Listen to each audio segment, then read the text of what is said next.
नमस्कार, आपके साथ मैं हूं जोहम रुबा और आप देख रहे हैं संभव टीवी। गर्मी बढ़ने के साथ ही बिजली की मांग भी बढ़ती जा रही है। वहीं दूसरी तरफ इसकी उपलब्धता में भारी कमी भी देखी जा रही है, जिसकी वजह से बिजली संकट गहराता जा रहा है। उत्तर प्रदेश, झारखंड, महाराष्ट्र और उत्तराखंड समेत कई राज्यों में बिजली के संकट को देखते हुए कटौती करना भी शुरू कर दिया गया है, जिससे लोगों को भारी परेशानियों का सामना करना पड़ रहा है। सबसे अधिक आबादी वाले उत्तर प्रदेश में भी कोयले का स्टॉक की जरूरत के अनुपात में भी महज 26% ही बचा हुआ है, जिससे बिजली संकट और भी ज्यादा गहराने लगा है। तो इस वक्त की बड़ी खबर यह है कि गर्मी से सभी जूझ रहे हैं। प्रचंड गर्मी के बीच देश भर में बिजली की मांग ने अप्रैल में रिकॉर्ड तोड़ा है। अधिकतम मांग पूर्ति 201.66 गीगावाट तक पहुंची है। वहीं उत्तर भारत में भी कई राज्यों में बिजली का संकट गहराने लगा है। इसी के साथ धोनी की पत्नी साक्षी सिंह ने भी झारखंड सरकार पर कई सवाल उठाए हैं। कहा यह है कि झारखंड में बिजली की समस्या आखिर इतनी क्यों उत्पन्न हो रही है।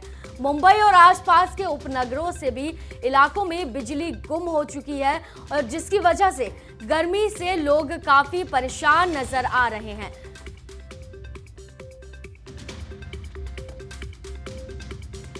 तो इसी पर तमाम जानकारी के लिए हमारे साथ न्यूज रूम से हमारे सहयोगी प्रांशु झा जुड़ चुके हैं और इसी के साथ न्यूज रूम से माधुरी तिवारी भी मौजूद हैं। प्रांशु, इतना उत्तर भारत में जो संकट पैदा हो रहा है, जिससे लोगों को काफी समस्याओं का सामना करना पड़ रहा है, क्या कहना है आपका?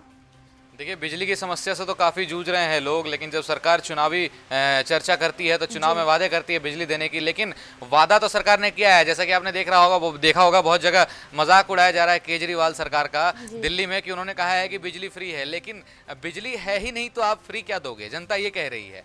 ये आखिर बिजली है ही नहीं, हमारे पास सोर्स ही नहीं है। देश में एक्चुअली प्रॉब्लम ये हो गया है कि 7 दिन का कोयला बचा है बिजली उत्पादन के लिए और 7 दिन के बाद अभी से ही बिजली की कटौती शुरू हो गई है और इस तरीके से बिजली मतलब काटा जा रहा है लोगों के घरों में। और जहां झारखंड की बात करें अगर, जैसा कि अभी आपने बताया, मतलब कि एक अभी मतलब खबर आ रही थी कि महेंद्र सिंह धोनी की वाइफ ने भी सवाल किया है कि झारखंड में बिजली की समस्या क्यों, क्योंकि कहीं ना कहीं उन्हें भी बिजली की समस्या देखने को मिली होगी, क्योंकि जो ये आम लोगों तक ही देखने को नहीं मिल रही है, ये आम लोगों तक ही सीमित नहीं रह गई है। अब जो बड़े बड़े लोग हैं, जो बड़े बड़े घर हैं, जो हर शहरों में, वो कौन से ऐसे सवाल हैं जो धोनी की पत्नी साक्षी सिंह ने झारखंड सरकार पर जो सवाल उठाए हैं, वो क्या क्या सवाल है? देखिए, सवाल की पुष्टि तो अभी नहीं हुई है, लेकिन झारखंड सरकार से सवाल ये उठाया गया है कि आखिर बिजली की कमी झारखंड में क्यों हो रही है, जहां पर कोयले का उत्पादन इतना होता है, कोयला का सोर्स है। आपको पता होगा कि झारखंड, जोम, अगर आप जानते होंगे, आपको इन्फॉर्मेशन होगी तो आपको पता होगा कि झारखंड में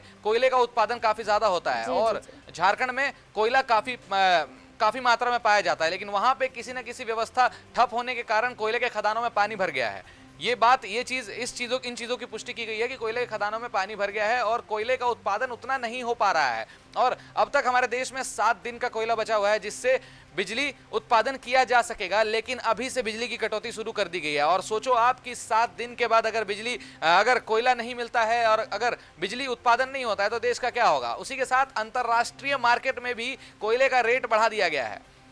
अंतरराष्ट्रीय मार्केट में भी कोयले का रेट बढ़ा हुआ है, जिसके कारण कोयले का इंपोर्ट यानी कि आयात बंद कर दिया गया है, खरीद नहीं पा रहे हैं क्योंकि रेट बढ़ गया है। ऊपर से आप देखोगे कि आबादी इतनी बढ़ गई है, डिमांड ज्यादा है बिजली को लेके और बिजली एक नेसेसिटी है इंसान के, कि हर चीज में अब बिजली की मांग हो रही है। जैसा कि आपने देखा होगा कि अब व्हीकल्स भी जो है, गाड़ियां भी है, वो भी बिजली की मांग कर रही हैं और बिजली पर चलती हैं, क्योंकि क्लीन इंडिया, ग्रीन इंडिया बनाने का आपने सुना होगा, उसी के तहत बिजली की गाड़ियां, ग्रीन मतलब व्हीकल्स चलाए जा रहे हैं, वो भी चार्ज होते हैं। जगह जगह बिजली के मतलब ये खंबे भी लगाए जा रहे हैं जिससे वो गाड़ियां चार्ज हो जाएं। तो आप ये अनुमान लगा सकते हो कि आने वाले डेट में सरकार दावा करती है कि बिजली की गाड़ियां चलेगी, लेकिन ये बिजली की कमी इस तरह से बरकरार रहेगी तो गाड़ियां कैसे चलेगी बिजली की, लोगों के घरों में लाइट कैसे जलेगा और जो संस्थानें हैं, बड़े बड़े ऑफिस हैं, बिल्डिंगें हैं, उनमें लाइटें कैसे जलेगी, काम कैसे होगा, सारा काम ठप हो जाएगा।